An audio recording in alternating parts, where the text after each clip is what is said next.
समाज सम्राट आचार्य शांती सागर जी महाराज की जय। जय बोलो परम पूज्य चार्थ चक्रवर्ती समाज सम्राट आचार्य शांती सागर जी महाराज की जय। जय बोलो प्रातः स्मरणे गुरुदेव समंत भद्रमणी महाराज की जय। बोलो परम पूज्य आचार्य प्रवरेक सुंदर सागर जी महाराज की जय। जय बोलो परम पूज्य वात्सल्य सिंधु मम दीक्षा गुरु वात्सल्य सिंधु आचार्य सुरेश सागर जी महाराज की जय।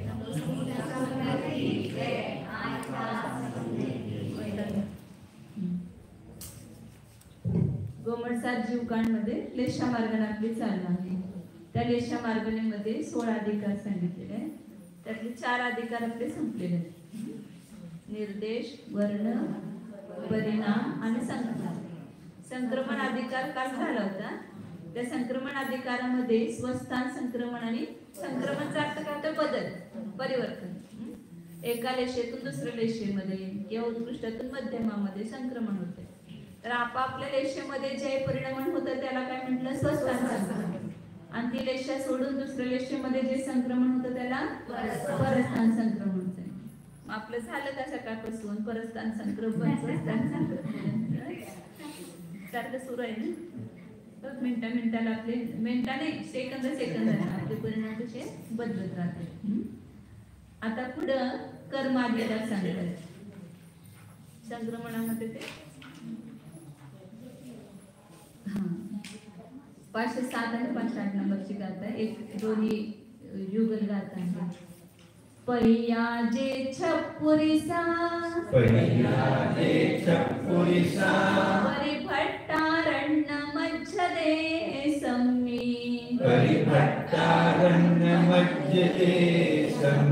फलभर्य रुक्ख मेघम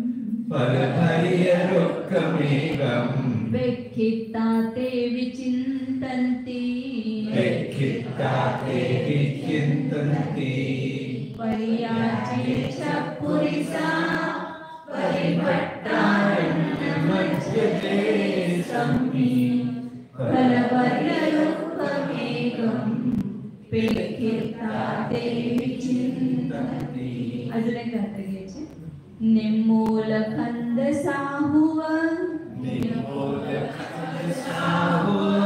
साहम चित्तुम चिनित्त पडिदायिं खाऊं फलाई इदिजं मणेन वयनं हवेकमं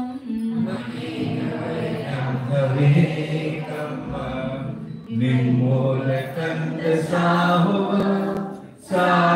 चित्तुम चिन्नित परिदायिं खाऊं फलाई इदिजं मणेन वयनं हवेकमं।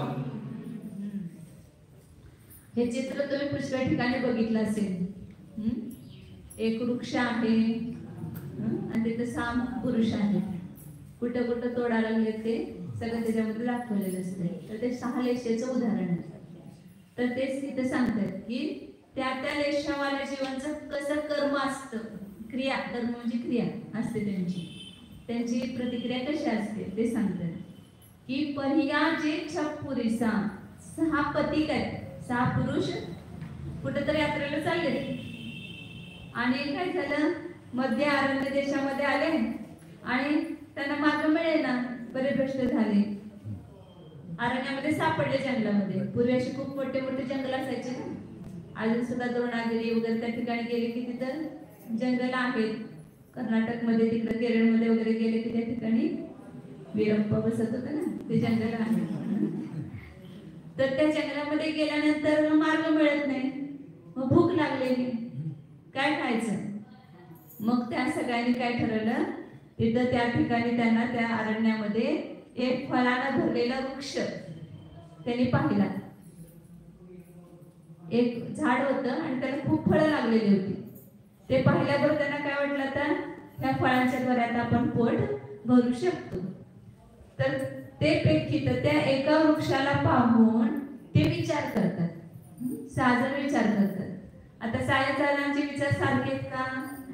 नाही ना, प्रत्येकाचे विचार वेगवेगळे आहेत बघा कसं आहे। निमूल. पहिला म्हणतो काय की एवढे मोठे फळ आहेत, हे आपल्याला काय करावं की मुळासकट झाड आपण तोडून काढू, ते सगळे फळ आपल्याला प्राप्त होतील, मिळतील, एकदम आपल्याला घेता येतील. मुळासकटच आपण झाड तोडून काढू, ते झाड पडले की सगळीच फळ मिळतील. मग दुसरा काय विचार करतो, तो म्हणतो की मुळासकट झाड कशात तोडायचं, तर मुळासकट झाड तोडलं तर पुन्हा येणार नाही झाड. मग आपण काय करू, त्याचा जो बुंदा आहे वरचा मोठा स्कंद, ते आपण कट करू. मग खालीची मुळी सुरक्षित राहिली की पुन्हा झाड येईल, पुन्हा फळं लागतील. त्यामुळे आपण त्या मधले जे शाखा आहे ती तोडू आणि सगळी फळं तर मिळणार आपल्याला, कारण शाखेपासून झाड तुटलं की फळ सगळे आपल्याला प्राप्त होणारच. म्हणून तो विचार काय करतो की खंड म्हणजे स्कंदाचा छेद करून आपण फळ घेऊ. तिसरा म्हणतोय की एवढे मोठा स्कंद, एवढे मोठ्या फांद्या तर कशात तोडायच्या, काय करू आपण शाखा ज्या आहेत, ज्याला ज्याला फळं लागले तेवढ्या शाखा ज्या आहेत ते तोडू आपण आणि फळ घेऊ. अशी आपल्याला सगळी फळं मिळतील. मग चौथा पुन्हा काय विचार करतो, एवढ्या मोठ्या मोठ्या फांद्या तर कशाला तोडायच्या, छोट्या छोट्या ज्याला जे लागलेले असतात ना, आंबे म्हणा किंवा कुठे पण फळं म्हणा, ते आंब्याचे त्यांचे तोडतात. मी आंब्याचं उदाहरण देत असतात, तिथं महाराज म्हणाले तुम्हाला काय सारखं आंबे चालतात, अपुर सागरात उदाहरण तेच येते सारखं आंब्याचं, परिचित असले की ते येते आपल्याला सारखं. मग ते काय सांगितलं, उपशाखाचे जे छोट्या छोट्या फांद्या आहेत तेवढ्या आपण सगळ्या कट करू आणि आपण सगळी फळं घेऊ. मग पुन्हा पाचवा म्हणतो, एवढ्या फांद्या तर कशाला कट करायच्या, आपण काय करू, फक्त फळ जे आहेत ते तोडून ग्रहण करू, म्हणजे आपलं काम भागेल. मग सहावा म्हणतोय, ते सगळे झाडाची फळं पिकलेली थोडीच असतात, जी पिकलेली फळं ती खाली पडलेतच, म्हणजे खाली पडलेली फळं ती वेचून आपण आपलं पोट भरू. मग काही जणांचे विचार वेगवेगळे. माझ्यावरून काय लक्षात येतं की एवढ्या प्रकारचे विचार आहेत, म्हणजे एवढ्या प्रकारच्या त्या लेशा म्हणजे परिणाम, योगाची प्रवृत्ती एवढ्या प्रकारची आहे. ते 6 लेशाची ही 6 उदाहरण झाली. जो पहिला मुळासकट तोडून काढून म्हटला त्याचे तीव्र परिणाम आहेत एकदम लेशाचे, तर पूर्ण झाडचा घात करण्याचे, नाश करण्याचे जे भाव झाले. म्हणून ते कशाचं उदाहरण आहे, कृष्ण लेशेचं. त्या जीवाचे परिणाम कसे आहेत, कृष्ण लेशाचे आहेत. जो मोठा बुंदा जो आहे तो तोडून आपण फळ घेऊ म्हणतो, त्याच्या मुळ सुरक्षित ठेवण्याचे भाव आहे, म्हणजे त्याच्यापेक्षा थोडी तीव्रता कमी आहे, परंतु तरी सगळं झाड तोडायचे त्याचे पण भाव आहेत. म्हणून त्याची सुद्धा शुभच लेश आहे. तर कोणते, ती नील लेशेचं ते उदाहरण आहे. एक उदाहरण आहे फक्त, हे उदाहरण दिलेलं आहे. नंतर तिसरं शाखा तोडून घेऊया म्हणतो, तो त्याच्यापेक्षा त्याचे परिणाम कसे आहेत, तीव्रता कमी आहे. शाखा म्हणजे मोठ्या फांद्या, तर ते कापूर लेशेचं उदाहरण आहे. मग चौथा काय म्हणतो, उपशाखा, छोट्या छोट्या फांद्या तोडून. तर तो आता कसं आहे, फक्त छोट्या फांद्या तोडण्याचे त्याचे भाव आहेत, म्हणून त्याचे आणखीन मंद कशा आहे, म्हणून ते कशाचं लक्षण आहे, पीत लेशेचं उदाहरण आहे. नंतर जो म्हणतो की फळच आपण तोडून घेऊ, तर ते पद्मलेशेचं उदाहरण आहे. आणि जे खाली पडलेली आपोआप पडलेली फळ आहे त्याची कुठल्याही जीवाची हिंसा करण्याचे भाव नाही, म्हणजे त्याचे कसे परिणाम आहेत, शुक्ललेशा ते उदाहरण आहे. व सामक छित्तो म्हणजे छेदून, चिनित्तो पडिदायन तोडून म्हणतो, आणि शेवटचा म्हणतो पडिदाय म्हणजे पडलेलं. खाऊन फलाई, आपण फळ खाण्यासाठी फळ घेऊ. इति जम मने न वैन, असं मन ते मनातून बोले ना, मन पुरं वचन निघतं. ते कसं निघतं, मनात पहिला विचार येतो मग वचनात येतो ना. पहिला मनामध्ये चिंतन करतो मग ते वचनात येते, आणि जे वचनात बोलतो ते क्रियेनं करतो. म्हणून पहिला मन, मग वचन, मग काय, तर मनपूर्वक मनाच्या द्वारे जे वचन आहे ते काय आहे, हवे कंगम, ते त्या लेशेचं कर्म आहे, त्या लेशेची ती क्रिया आहे. हे एक उदाहरण दिलंय. आपल्या रोजच्या जीवनामध्ये सुद्धा आपण बघ, आपल्या घरामध्ये एखादं काही तर तुम्ही कार्य ठरवलं तर प्रत्येकाचे विचार वेगवेगळे येतात. मग कसे विचार येतात? प्रत्येकाचे लेशी प्रत्येकाचे भलेही आता मिथ्या दृष्टी असेल त्याच्या लेशा बदलत असतात, साई लेशा, परंतु एक कुठली तर लेशा बाहुल्याला असते त्याच्या स्वभावामध्ये. कोणात म्हणजे मंद कशावाला असतो, कोण तीव्र कशावाला, त्याला त्या मंद कशाला पण कधी कधी तीव्र कशा होऊ शकतो आणि तीव्र कशाला कधी कधी मंद होतो, परंतु एक बाहुल्यानं त्या जीवाची ती लेशा ठरलेली असते. म्हणून इथं काय सांगताय की अशा प्रकारे. आणि बघायचं असेल तुम्हाला तर ज्याला मंदिरची मीटिंग असते, काहीतरी काम ठरवलं असेल तर त्या मीटिंगला बसायचं, म्हणजे प्रत्येकाचे वेगवेगळे विचार असतात. कोण म्हणतं असंच का करायचं, नाही तो दुसरं असंच करूया, तिसरं असंच करूया, आणि कुठलंच काम सिद्ध होत नाही. मग हे सगळे त्या लेशेवाल्या जीवांचे तसे तसे परिणाम येतात. एकच क्रिया कुठली पण घडते किंवा करायचं असते कार्य, तर तिथं प्रत्येकाचे विचार वेगवेगळे येतात. ते त्या लेशेचं क्रिया कर्म आहे. असं अशा प्रकारे 6 लेशींचं उदाहरण या ठिकाणी दिलेलं आहे. आता पुढं हा कर्माधिकार झाला. कोणता अधिकार झाला? हा कर्म. कर्मचा अर्थ घ्यायचं क्रिया, प्रवृत्ती, क्रियेची प्रवृत्ती. तर हे तर 2 आयाच्याद्वारे हा संपला अधिकार. आता पुढचा अधिकार कोणता आहे? लक्षण अधिकार.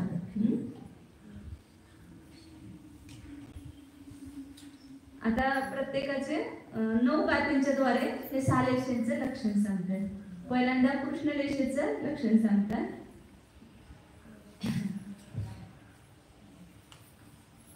चंडोणम मुचई मुचई मुचई, इसलिए वो निकाल दिया है हमने अनुस्वार.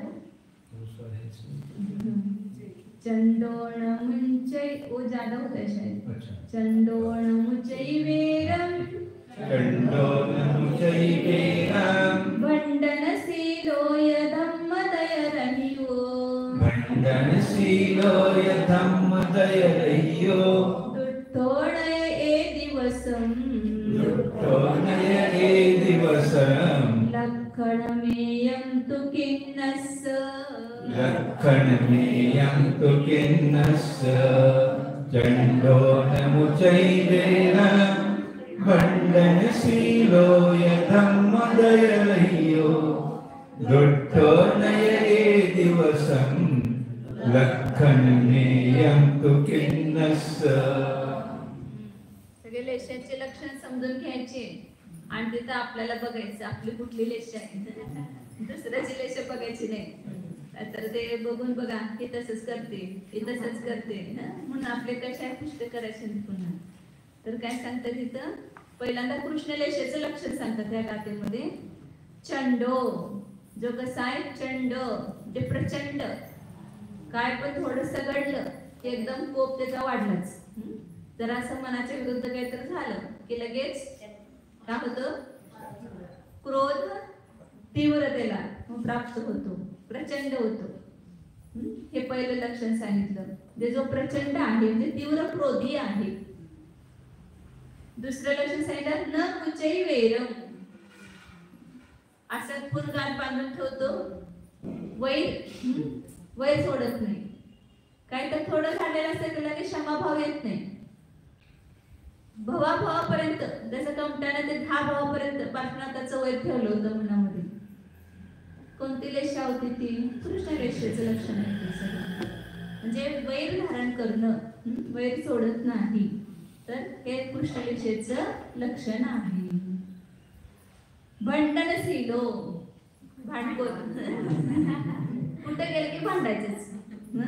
पूर्वी बघा ते नळ एक असायचा, सरकारी नळ, आणि तिथं पाणी भरायला जायचे. मग शांत बसणार नाही, तिथं भांडणारे असले की ती भांडण करणारच. पहिला मला पाणी भरू देत, पहिलं तुला पाणी भरू देत, आणि कोण दुसऱ्याकडे काहीतरी करून भांडण काढायचं. कुठं रॉकेल आणायला गेलं तिथे भांडण, कुठं बाजारात गेलं भांडण, कुठं जायचं तिथं भांडणं करायची. ट्रेनमध्ये आम्ही एकदा अनुभव आहे मला, गुजरातमध्ये चाललो होतो अहमदाबादला. मुंबईहून अहमदाबादला चाललो होतो. दिवसाची ट्रेन होती. मग तिथं काय रिझर्वेशन एवढं असत नाही ना दिवसाचं. मग आमचं रिझर्वेशन होते काय झालं, परंतु ती एक बाई इतकी भांडत होती, म्हणजे त्याला प्रमाणच नव्हतं. तुमची इथं जागाच नाही, तुम्ही इथं का बसला, तर सगळ्या तिथल्या रेल्वेतल्या लोकांच्या बरोबर भांडणच काढायचं. म्हणजे असा एक स्वभाव असतो. तसं आपला आहे का स्वभाव बघायचं ना, कुठं पण गेलं तर भांडण करायचं. मंदिरात पण बसायला जागा, माझ्या जागेवरच का बसली, तिथं तुला का दुसरी जागा नव्हती का, लगेच काय करायचं तिथं भांडण, तिथं सुद्धा भांडण करायचं. तर हे कृष्णलेशीचं लक्षण आहे भांडणं. नंतर काय सांगतात, धम्मदय रहिवो, धर्मानं रहित. धर्म आवडतच नाही, धर्माचं नाव घेतलं की ते आम्हाला धर्म असलं काय माहित नाही, किंवा दयाभाव नाही, सगळं मांस भक्षण करायचं. ते तर आता बघा ट्रेन मधनं वगैरे बघतो, ते अंडे किती पटपट फोडतात, ते ज्यात टाकतात, ते दयाच नाही ना त्या ठिकाणी. ते जीव किती मरा लागलेले, किती हिंसा होते, तिकडे त्यांचं लक्षच असत नाही, दयाभावच नसतो. म्हणून धर्म दयाने न जो रहित आहे, हे कशाचं लक्षण आहे, कृष्णलेशीचं लक्षण आहे. दुष्टो, आणि कसं आहे दुष्ट, नय एती वसम, दुष्ट म्हणजे सारखं वाईटच विचार करायचा, कुठला चांगला विचारच करायचा नाही, तर दुसऱ्यांचं काय करायचं, नुकसान करणं, दुसऱ्यांना बुडवणं, हे करणं, अशा प्रकारचं दुष्ट लक्षण दुष्टाचं असणं. नय एती वसम, कोणाच्याही वश येत नाही. कोणी काय सांगितलं तर नाही, त्यांचं ऐकायचंच नाही. आपल्याला जे स्वच्छंदपणे जे आवडते किंवा जे आपल्याला पडते तेच करायचं, म्हणजे स्वच्छंद होणं. मोठे सांगतात, गुरु सांगतात, किंवा आणखी कोण सांगतात, चांगल्यासाठी सांगतात, तर त्यांचं ऐकायला पाहिजे ना. तर दुसऱ्यांच्या वश न होणं, म्हणजे आता चांगलं आहे ना, तुम्ही ह्याचा अर्थ घेऊ नका, नाही तर म्हणाल की धर्मात काय सांगितलंय, स्वावलंबीच बनायला सांगितलंय, कोणाचे वश व्हायचं नाही म्हणून सांगितलं. तर नाही, व्यवहारामध्ये की जिथं आपल्याला व्यवहारामध्ये मोठ्यांचं ऐकायला पाहिजे, ते सांगतील ते, परंतु न ऐकता कशाचा असतो तो एक मान, कशा आहे मी का दुसऱ्यांचं ऐकू, अशा प्रकारे तो मान कशाचं, तीव्रता. क्रोध आणि मान हे अशुभ आहेत, म्हणजे द्वेष रूप आहेत, अशुभच आहेत ते. म्हणून सगळं कृष्णलेशेमध्ये मान आणि क्रोधाचं जास्त घेतलेलं आहे त्या ठिकाणी. लक्षण मेयम तू किन्नस, हे काय आहे, कृष्णलेशेचं लक्षण आहे. असत्य भाषण करणं, हे पण कृष्णलेशेचं लक्षण आहे. मद्यमांस मधूचं सेवन करणं, परस्त्री लंपट असणं,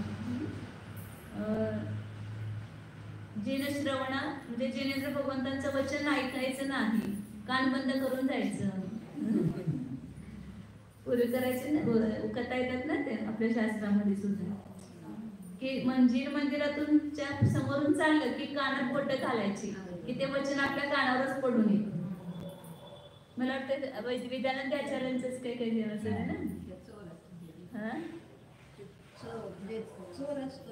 ना. कानात बोट घालून जात असतो.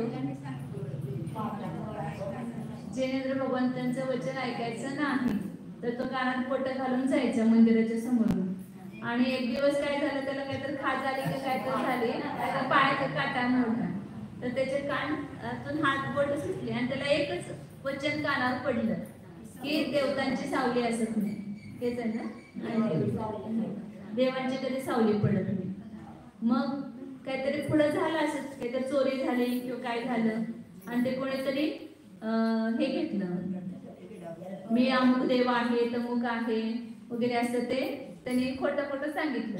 मग त्याने हे वचन ऐकलं आणि त्याला हे श्रद्धा नाही सगळ्यांना, जिनेंद्रचं वचन हे सत्यच असते हे सुद्धा त्यांना त्याची श्रद्धा नाही. मग तो म्हणते की तिथं तर मी ऐकलं होतं की देवतांची सावली पडत नाही, आणि जिथं सावली पडते म्हणजे हा खरा देव नाही, म्हणजे स्वर्गातला हा देव नाही, आणि म्हणून त्याने मग त्याला हकलून लावलं. त्याला त्याचा फायदा झाला. म्हणजे एक जिनवचन ऐकलं तर माझा एवढा फायदा झाला, मग मी सगळे जिनवचन ऐकलं तर का फायदा होणार नाही? म्हणजे हे तीव्र कसे असतात की वचन ऐकायचंच नाही, कानात पडूच द्यायचं नाही. किती लोकांना म्हणते या जर ऐकायला नाही, आम्हाला ते काय सांगू नका, काम काय असलं तर सांगा फक्त.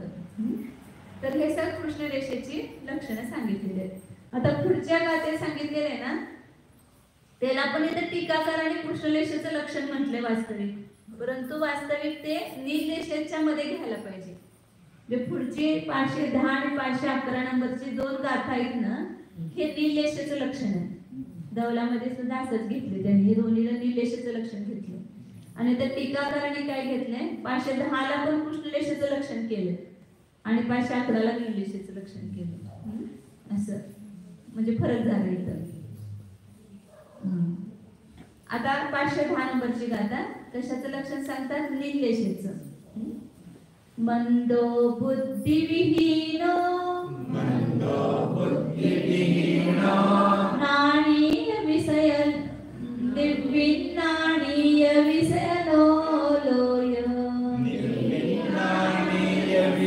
लोय माने मायीयतः आलस्योचैव भेज्योय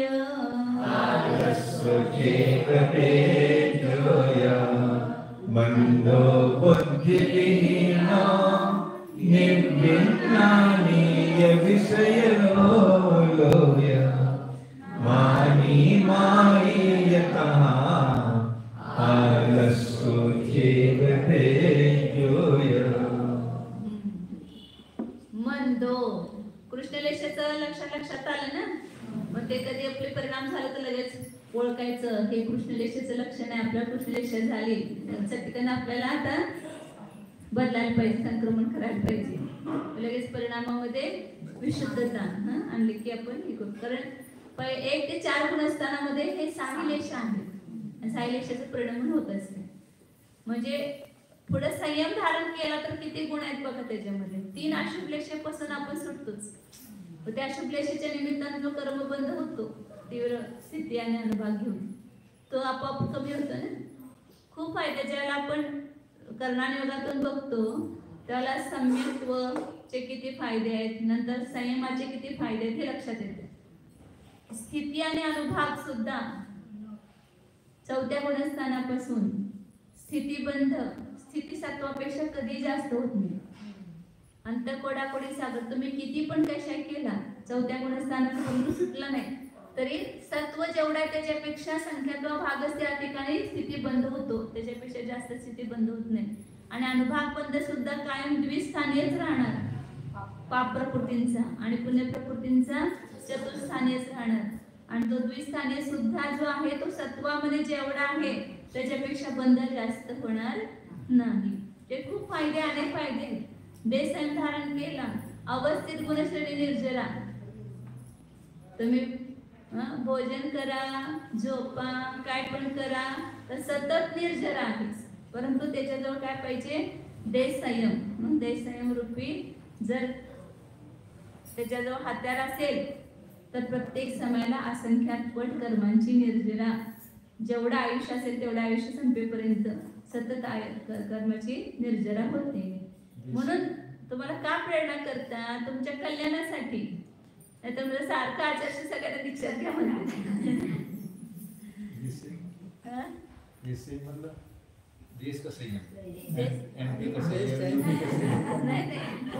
देश आहे म्हटलं 5 गुणस्थान मतलब प्रतिमा. उससे क्या होगा सब अब उसके तुम्हाला सांगितलं एकदा सगळे घेऊन काढा पण फायदे सांगितलं. म्हणजे आपल्या कर्णायुगाच्या ह्याच्यातून काय काय किती फायदे आहेत त्याच्यामध्ये. ज्याला घरला वाचतो ना अजून त्याच्यामध्ये आणखीन फायदे हे स्थिती बंद म्हणजे सगळं त्याच्यामधून आपल्याला लक्षात येते की किती फायदे आहेत त्याच्यामध्ये. तर काय सांगतात तिथं की कृष्ण रेषा म्हणजे 4थ्या गुणस्थानापर्यंत आहे सांगितलं की सम्य दृष्टीने सुद्धा कधी कधी कृष्ण रेषा होते. तर ते असे परिणाम ज्याला झाले तर समजायचे की ती कृष्ण रेषा आहे. पुन्हा आता निलेशाचं लक्षण सांगतात. मंदो जो कसा आहे, मंद. मंद म्हणजे स्वच्छंद क्रियामध्ये मंद आहे. काय नको आळशी बसलाय, कधी कधी पण आता बसला नाही काय तर उठून घे म्हटलं तर ते घेणारच नाही, तर दुसऱ्याला सांगणार, स्वतः उठणारच नाही. त्याला क्रियेमध्ये मंद, जे कोणती क्रिया पण करायला नको. का करायला नको? तर उठायचा आळस आहे, प्रमाद आहे, प्रमाद. ते प्रमादाची बोलता झाली ना, तर हे सर निर्देशाचं लक्षण सांगितलं. बुद्धिविहीन, बुद्धी नसणं म्हणजे विवेकहीन म्हणा. बुद्धिहीन म्हणजे निर्विण्णानी, आणि जो कसा आहे बुद्धिहीन म्हणजे वर्तमान कार्याला न जाणणारा, म्हणजे आता काय करायला पाहिजे ह्याचीच बुद्धी नसते, त्याला विवेक नसतो. निर्विण्णानी, आणि कसं आहे विज्ञान रहित आहे, विशेष ज्ञानानं रहित आहे. विषय लोलो, 5 इंद्रियांच्या विषयासंबंधी लोलुपी आहे, म्हणजे आसक्त आहे, लंपटी आहे, ते विषय भोगामध्ये लीन आहे. तर हे निर्देशाचं लक्षण आहे. जसं आपण ते बघतो चक्रवर्ती, ते खीरमध्ये आसक्त झाला आणि त्यामुळं त्या आचार्याला काय केलं त्याने, त्याचा घात केला. तर हे विषयामध्ये लोलुपी असणं हे निर्देशाचं लक्षण आहे. मानी, अभिमान, आपल्या ज्ञानाचा गर्व, रूपाचा गर्व, आपल्या जातीचा, आपल्या घराण्याचा, कोणते पण 8 प्रकारचे गर्व सांगितले. त्याच्यामध्ये अत्यंत गर्विष्ठ असणं म्हणजे मानकषाची तीव्रता. त्याचप्रमाणे माई म्हणजे मायाचारी, कुटील वृत्ती, मनात एक असायचं आणि वचनात एक बोलायचं आणि क्रियेमध्ये तिसरंच करायचं. अशा प्रकारे मायाचार असणं, कुटीलता असणं, सारखं फसवाफसवी करायचं. तर हे निर्देशाचं लक्षण आहे. तहा आलसो चेयो भेज्योय, त्याचप्रमाणे जो आळशी आहे, तिथं मंद सांगितलं आणि इथं आळशी सांगितलं, थोडा थोडा फरक आहे त्याच्यामध्ये. आणि कसं आहे भेज्योय, ज्याचा अभिप्राय दुसऱ्याच्या द्वारे जाणण्यायोग्य नाही घ्यायला लागेल ना, अनवबोध्य अभिप्राय, ते त्याच्या मनात काय ओळखता येत नाही. म्हणतो नाही तो मनाचा पर्याय आहे, काय म्हणतात त्याला, हा कोणाला कळत नाही ते, असं म्हणतो ना आपण. दुसरों के द्वारा जिसका अभिप्राय न जाना जा सके, ते झाकून ठेवायचं, मनात काय असेल ते झाकून ठेवायचं. त्यामुळं दुसऱ्याने समजतच नाही ज्या मनात काय आहे.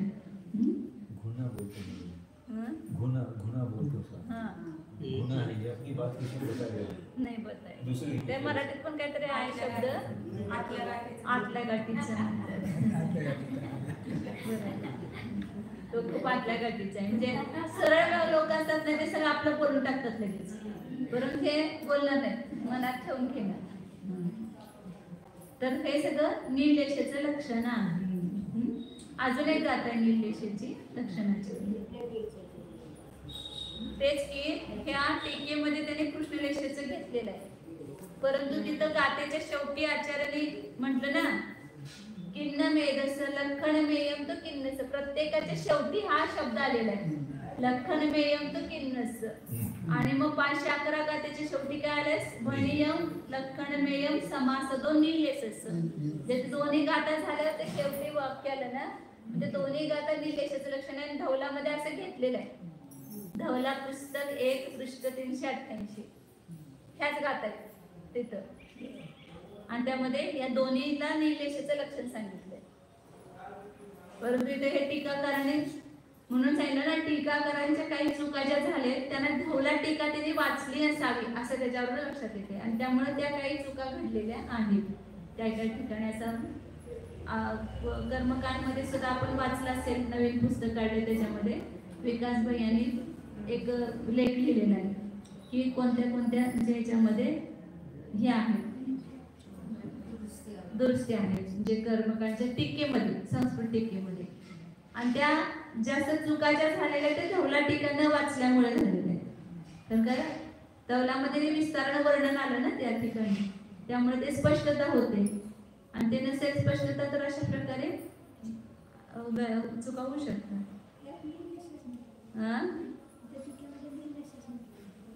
कुठं? हा, त्याने ते धवला वाचले नाही ना, त्यामुळे त्यांनी ते घेतले. बरोबर. रतनचंद मुक्तारेंचं जे जीवकांड आहे ते जवळजवळ धवलाच आहे सगळं. त्यांनी पूर्ण धवलाच तिथे घातलेला आहे. आता अजून एक गाथा आहे इंग्लिशची, तेवढे वाचूया पुढे.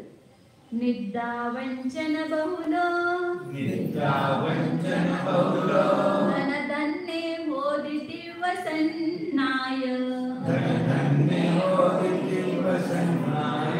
लक्षणमेयं भणियं, समासदो नीललेशस्य,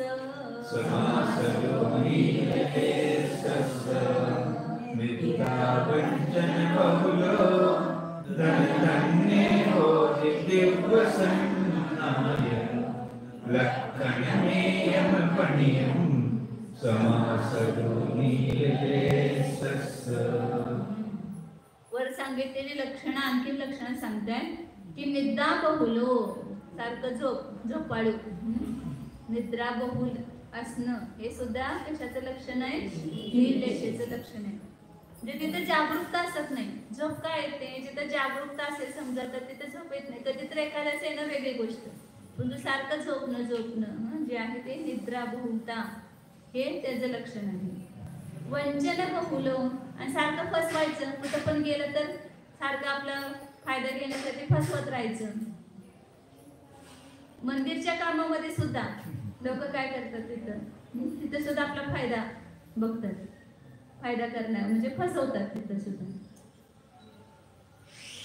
वंचन बहुलो म्हणजे आता त्यांच्याकडे असते ना, जे कॅशियर असतात किंवा मंदिरचे जे अध्यक्ष हे सेक्रेटरी, त्यांच्याकडे ते काय काय हे असतात. मग तिथं सुद्धा काय करायचं? तिथं अफरातफर करायची. हे सगळं कशाचं लक्षण आहे? सगळं नीललेशेचं, म्हणजे अशुभ लेश आहे ते, शुभ लेशा नाही. उलट मंदिरचं कार्य करत असताना इतकं प्रामाणिकपणे करायला पाहिजे की एक पैशाचं सुद्धा त्या ठिकाणी आपल्या हातून हे होऊ नये. मंदिरचा पैसा आपल्या खर्चामध्ये येऊ नये किंवा स्वतःसाठी वापरला जाऊ नये याची पूर्ण काळजी घ्यायला पाहिजे. कारण आपण कथा धन्यकुमारची कथा वाचतो ना, धन्यकुमारला जे पुढच्या भावामध्ये सारखं पावलं पावली सगळीकडे त्याला दारिद्र्यता, रोग इत्यादी सगळं त्याला प्राप्त झालं. ते कशामुळे झालं होतं? पूर्वभावामध्ये त्यांनी काय केलं होतं? मंदिरचा पैसा खाल्ला होता. ते मंदिरचं ह्याच्यासाठी गेले होते आणि त्याच्या हाती तो कारभार दिला होता आणि त्यांनी तो सगळ्या पैशाचा काय केला होता? स्वतःसाठी उपयोग केला होता. आणि त्यामुळे त्याला इतका पापाचा बंध झाला की किती भावापर्यंत सगळी दरिद्रता, सगळी संकट, कुठं गेला तरी सुद्धा चांगलंपणी करायचा प्रयत्न केला तरी सुद्धा होत नव्हतं.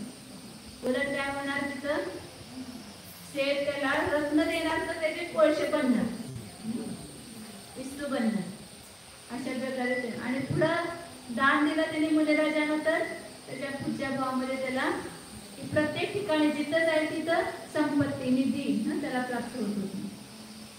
म्हणजे हे अशा प्रकारे लेशींची प्रवृत्ती आपण करतो, परंतु त्याचं फळ किती, त्याच्यामुळे पापाचा बंध होतो आणि ते आपल्याला किती भावापर्यंत भोगावं लागतं. मग थोड्याशा फायद्यासाठी आपण आपला किती भविष्यकाळ बिघडवतो. सांगतात की निद्रा बहुल असणं, वंचन बहुल म्हणजे फसवणं, आणि धनधन्ये तीव्र सन्ना, धनधान्यासंबंधी तीव्र अभिलाषा, संज्ञा म्हणजे इच्छा. आपण 4 प्रकारच्या संज्ञा घेतल्या. तिथं परिग्रह संज्ञा म्हणजे परिग्रह संबंधी अत्यंत आसक्ती, तीव्र अभिलाषा. तर हे सगळं लक्षण कशाचं आहे? नीललेशेचं लक्षण आहे. दिवसभर आपण व्यापार धंद्यामध्ये इतका गळून गेलेला आहे की मंदिरात थोडं 5 मिनिटं या ऐकायला म्हटलं तरी आम्हाला वेळ नाही. का तर ते धनधान्यासंबंधी इतकी आसक्ती आहे. तिथे जर आपण हे सोडून मंदिरात गेलो तर काय होणार? तिथे आपल्याला नुकसान होणार, एवढा आपल्याला पैसा मिळणार नाही. म्हणून अशा प्रकारे परिणाम होत नाही. मग हे सगळे नीललेशेचं लक्षण संक्षेपानं सांगितलेलं आहे. हे सगळं लक्षात ठेवायचं. कशासाठी? ह्याच्यापासून वाचण्यासाठी, या शुभेच्छेपासून स्वतःला वाचवायचं आहे. मंद, बुद्धिहीन, विवेकरहित असणं, विशेष ज्ञान नसणं. म्हणजे ज्ञान करून घेणं पण आवश्यक आहे. तर अज्ञानामुळे अनेक दोष होतात. जर आपल्याला माहीत नसेल, आप लोक म्हणतात काय माहितीये का, जर ज्ञान झालं तर आपल्याला जास्त दोष लागतोय.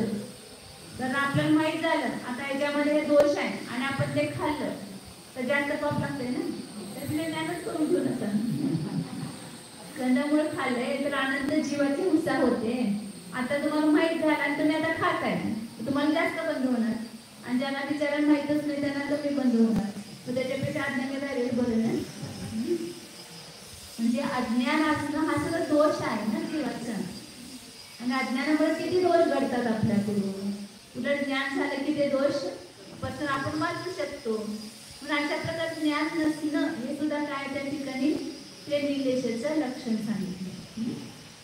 विषयामध्ये लोलुपता, मानी, मायावी, आळशी आणि दुसऱ्या म्हणजे आतल्या गाठीचा म्हणा किंवा आपलं बिंग फोडायचं म्हणजे आपला अभिप्राय कुणाला कळू द्यायचा नाही. निद्राबहुल असणं, फसवणं, धनदाण्यामध्ये तीव्र संज्ञा आसक्ती असणं, अशा प्रकारे निर्लेशाचं लक्षण सांगितलं आहे. बस करू का? आता पुढे कापोद्लेशाचं लक्षण सांगितलंय. 3 गाथा आहेत बरं का, एक साथ 3 गाथा है, उसको कल ही लेंगे. कापोद्लेशा का लक्षण बतायला उद्या घेऊ आपण. हे 2 पाठ करून या. 2चं लक्षण पाठ करून या. कशासाठी? त्या कृष्णाने निर्लेशा आपल्यामध्ये असेल तर ती काढण्यासाठी हे पाठ करून. आणि ते सालेशाचं उदाहरण तर माहितीच आहे सगळ्यांना.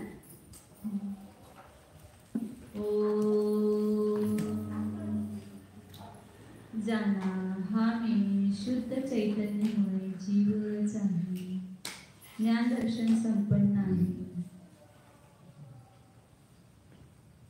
हा मी अनादि अनंत एक अखंड चैतन्य स्वरूपच आहे. पहा स्वतः कोणत्याही पर्यामध्ये गेलो तर मी बदललो का? मी जसा आहे तसाच आहे. मी पूर्वीही विज्ञान घन होतो, ज्ञानाचा घनपिंड होतो. आता ह्या शरीरामध्ये सुद्धा मी ज्ञानाचा पिंडच आहे. पुढच्या पर्यायामध्ये सुद्धा मी ज्ञानाचा पिंडच असणार आहे. मी म्हणजे आत्मा, जीव, आणि जीव म्हणजे ज्ञानाचा, आनंदाचा, अनंत गुणांचा पिंड. त्या आपल्या एक जीव वस्तूला जाणं. अनंत पर्यायामध्ये जो एक व्यापून आहे तोच आहे. निरुपाधी स्वरूप आहे. कर्माच्या उदयाने उत्पन्न होणारे हे औपाधिक भाव या माझ्या ध्रुव स्वभावात नाहीतच. आम्ही निर्विकार आहे.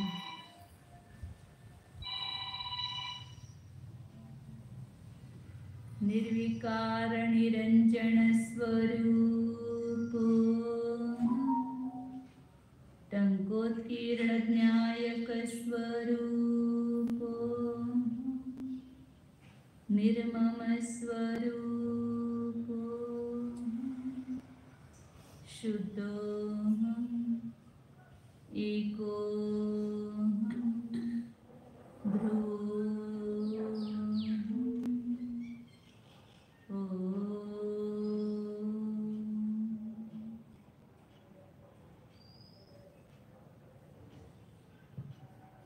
विसर्जन. नमो हरे नमो सीताय.